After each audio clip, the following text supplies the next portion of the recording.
భాగ్యనగర్ లో Mangalya shopping mall వారి ప్రారంభోత్సవాల జాతర సెప్టెంబర్ 29న శ్రీలీలా గారిచే మణికొండ మర్రి చెట్టునందు.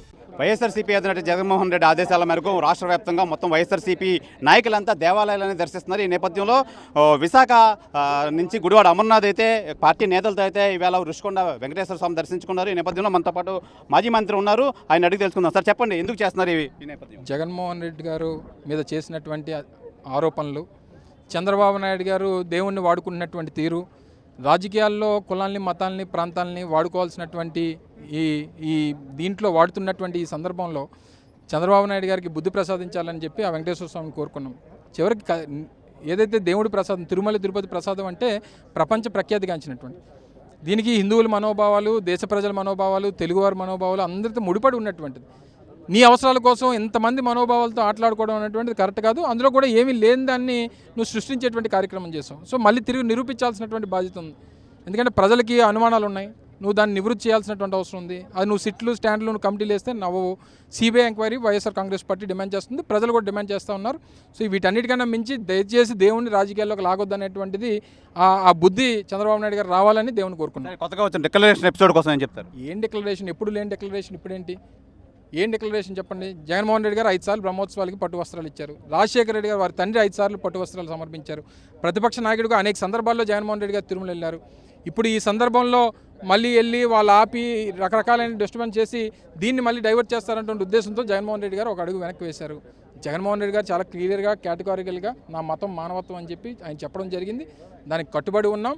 రేపు మళ్ళీ ఈరోజు వెళ్ళినంత మాత్రాన రేపు వెళ్ళాలని అనుకుంటే వారు అమాయకత్వం. మళ్ళీ ఇంకొక రోజు సమయం చూసుకొని వారు తిరుపతి వెళ్తారు. ఎవరు ఆపుతారో కూడా చూస్తాం. ఈ నేపథ్యంలో వైఎస్ఆర్సీపీ రానున్న రోజులు ఇంకేమైనా ఆందోళన చేయబోతుంది? ప్రభుత్వం అంత సవ్యంగా పనిచేస్తే మాకు ఎందుకు ఈ బాధలు చెప్పండి? ఇచ్చినటువంటి మాట నిలబెట్టుకుంటేనో చెప్పినటువంటి కార్యక్రమాలు చేస్తేనో మాకు ఈ రోడ్ల మీద రావాల్సినటువంటి అవసరం లేదు కదా. సో డెఫినెట్గా ప్రభుత్వం ఏ రోజైతే ఇచ్చినటువంటి మాట తప్పుతుందో ప్రతి క్షణంలో ప్రతి సందర్భంలో వైఎస్ఆర్ కాంగ్రెస్ పార్టీ రోడ్డు ఎక్కుతుంది. మనతో పాటు మాజీ ఎమ్మెల్యే వాసుపల్లి గణేష్ గారు, ఆయన అడిగి తెలుసుకుందాం. సార్ చెప్పండి, రాష్ట్ర వ్యాప్తంగా చేస్తున్నారు కదా వైఎస్ఆర్సీపీ కార్యకర్తలు, ఈ నేపథ్యంలో మీరేం చెప్తారు? ఈరోజు చంద్రబాబు నాయుడు పాలన గాడి తప్పింది. First thing, for the last 100 డేస్లో అట్టర్ ఫెయిల్యూర్ అన్నమాట. ఇటువంటి ముఖ్యమంత్రి ఏ దేశంలో ఏ రాష్ట్రంలో కూడా లేరని చెప్పాలి. ఎందుకంటే నాకుండే ఈ 19 సంవత్సరాలు రాజకీయ అనుభవంలో 2 సార్లు నేను ఎమ్మెల్యేగా what you have told to the people, what manifesto you given to the people, ఆ మేనిఫెస్టోని ఇంప్లిమెంటేషన్ చేస్తావని చెప్పేసి ఈరోజు చూస్తా ఉన్నామన్నమాట. నువ్వు పరిపాలనలో ఉన్నావు, రాజకీయం చేయడానికి కాదు. 5 సంవత్సరాలను పరిపాలన చేసి ఎలక్షన్స్కి వెళ్ళే ముందు రాజకీయం చేయవు. డే 1 నుండి రాజకీయం స్టార్ట్ చేశారే. ఈరోజు పవన్ కళ్యాణ్, చంద్రబాబు నాయుడు, లోకేష్, ఇది నాకు అర్థం కావట్లేదు. రాజకీయమా? నీకు ఓటేసి గెలిపించింది మీరు అనుకున్నట్లాగా ఈవీఎం కాకపోయినా సరే వేల కొలది లక్షల కొలది మెజార్టీలు ఇచ్చింది for the governance, neat and clean governance.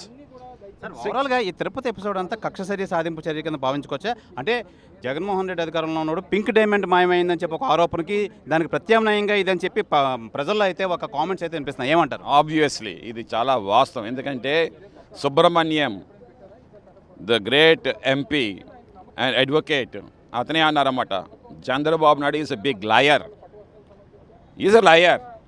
ఈరోజు జగన్మోహన్ రెడ్డి వారి మీద ఏమో అనవసరంగా బుర్ర జల్లుతా ఉన్నారు. చేతకాక, గవర్నెన్స్ చేతకాక ప్రజలందరూ కూడా ప్రశ్నిస్తూ ఉన్నారు. మీ 6 ఫార్ములాస్ ఇచ్చారు మాకు, ఆ 6 ఏది పారామీటర్స్ అన్నీ కూడా మీరు ప్రూవ్ చేసుకొని అంటేనేమో అది చేయలేక ఏదైతే వరదల్లో అటర్ ఫెయిల్యూర్ అయిపోయారో ఆ ఫెయిల్యూర్కి ఒక సైడ్ ట్రాక్ చేయడం కోసం అని చెప్పేసి జగన్మోహన్ రెడ్డి గారి మీద లడ్డూ మీద నిందేస్తారు. కాదు సార్, ఒక సీఎం స్థాయిలో ఉన్న చంద్రబాబు నాయుడు గారి దగ్గర అంత ఆధారాలు, అంత పక్కా కాన్ఫిడెన్స్ లేకపోతే ఆయన పబ్లిక్గా మీడియా ముందు చెప్పరు కదా, ఏమంటారు? మీరేమంటారు? ఈరోజు చంద్రబాబు నాయుడు ఏంటంటే మేనేజ్మెంట్, ఈ కెన్ మేనేజ్ ద బ్యూరోక్రాట్స్, ఈ కెన్ మేనేజ్ ది ఇన్స్టిట్యూట్స్. ఈరోజు ఏమో గుజరాత్లో వెళ్ళి ఒక 1 లక్ష రూపాయలు కొడితే ఒక సర్టిఫికేట్ ఇస్తారన్నమాట, పారామీటర్స్ అన్నీ కూడా రాంగ్ అని చూపించడానికి. ఆ పారామీటర్స్ తోటేమో నువ్వేమో వచ్చి రోడ్డు మీద ఎక్కేసి ఏంటి నాకు ఆ న్యూసెన్స్ చేయడం అర్థం కావట్లేదు. If you really want to provoke the people, okay provoke చేసుకో, బట్ నువ్వు సిట్ అనేది కాదు, సిబిఐ ఎంక్వైరీ అయ్యి ఆర్ సుప్రీంకోర్టు సిట్టింగ్ జడ్జితో వేయి. We will accept it. We are ready to prove our innocence. మా ఇన్నోసెన్స్ ప్రూవ్ చేసుకోవడానికి మేము రెడీగా ఉన్నాం. నువ్వు ఉన్నావా రెడీగానా? లోకేష్ కానీ, పవన్ కళ్యాణ్ కానీ, చంద్రబాబు నాయుడు కానీ, ఆర్ యూ రెడీ? ఎందుకు నువ్వేమో నీ యొక్క చెప్పు చేతుల్లో నడిచే యొక్క బ్యూరోక్రాట్స్ తోటి ఏమో నువ్వు సిట్ అని వేస్తే అదేమో నువ్వు ఏది రాయాలనుకుంటే ఆ నామ్స్ అండ్ రెగ్యులేషన్స్ దాంట్లో పెట్టేసి సంతకాలు పెట్టేసి నువ్వు రిలీజ్ చేస్తావు. అంటే ఏంటంటే నువ్వు మాకు you want to taint our government and our YSRCP party. మా వైఎస్ఆర్సీపీ పార్టీ మీద బురద ఒకటే జల్లాలనేదే ఒకటే తపంతో నువ్వు నడుస్తా ఉన్నావు అని చెప్పేసి నేనైతే చంద్రబాబు నాయుడు మీద నేను చెప్తా ఉన్నాను అన్నమాట. సార్ రానున్న ఈ నేపథ్యంలో ఈ లడ్డు వ్యవహారంలో కానీ ఇంక ఈ విషయంలో మీద మనం వైఎస్ఆర్సీపీ ముందుకి ఎలాంటి ఆందోళన చేపడుతుంది? ఆందోళన అవసరం లేదండి. ఈరోజు మేము చేసింది ఏంటంటే ప్రజల ఆందోళన చెందుతున్నారన్నమాట. ఆ ప్రజల ఆందోళన చెందుతున్న దాన్ని మేమేమో అది ఆ రూపం మాపడం కోసం, అంటే వాళ్ళ ఆందోళనని వాళ్ళ మనసులో ఉండే ఆందోళన తీసేయడం కోసం, మా యొక్క పవిత్రతని చాటుకోవడం కోసం ఈరోజేమో ఈ దేవాలయాలకు రావడం, అలాగే చంద్రబాబు నాయుడు గారికి మంచి బుద్ధి ప్రసాదించని చెప్పేసి ఆ దేవుడికి మొక్కుకోవడం కోసం అని చెప్పేసి ఈరోజు రావడం జరిగిందని చెప్పేసి నేను తెలియజేసుకుంటా ఉన్నాను. ఇది ప్రధానంగా చూసుకోవచ్చు. ఇప్పుడు వీళ్ళ రాష్ట్ర వ్యాప్తంగా వైఎస్ఆర్సీపీ నాయకులు అయితే అన్ని దేవాలయాలు అయితే సందర్శిస్తున్నారు జగన్మోహన్ రెడ్డి ఆదేశాల మేరకు. అయితే ఈ దేవుణ్ణి కూడా రాజకీయాల్లో లాగడం అనేది కరెక్ట్ కాదని చెప్తున్నారు. ఈ నేపథ్యంలో ఈ విషయంలో మరింత ఆందోళనలకు అయితే మేము వైఎస్ఆర్సీపీ అయితే ఆందోళన చేపడతారు రానున్న రోజుల్లో. ఇది క్లారిటీ రావాలి, అభియోగం చేయడమే కాదు దాన్ని ప్రూవ్ చేయాలని చెప్పి వైఎస్ఆర్సీపీ నాయకులు అయితే విశాఖలో తెలియజేస్తున్నారు. కెమెరామెన్ అజయ్తో శివరామకృష్ణ టీవీ, విశాఖ రుషికొండ వెంకటేశ్వర స్వామి దేవాలయం సన్నిధి నుంచి. భాగ్యనగర్ లో మంగళ్య షాపింగ్ మాల్ వారి ప్రారంభోత్సవాల జాతర సెప్టెంబర్ 22న కీర్తి సురేష్ చే Sudarshan theatre complex RTC cross roads నందు. సెప్టెంబర్ 27న సంయుక్త మీనంచే Narsingi main road HP petrol bunk పక్కన. సెప్టెంబర్ 29న శ్రీలీలా గారిచే మణికొండ మర్రి చెట్టు నందు. మంగళ్య షాపింగ్ మాల్స్ గొప్ప ప్రారంభం. ప్రారంభోత్సవ ఆఫర్స్ మిస్ కాకండి. Mangalya shopping mall, Telangana, Andhra Pradesh.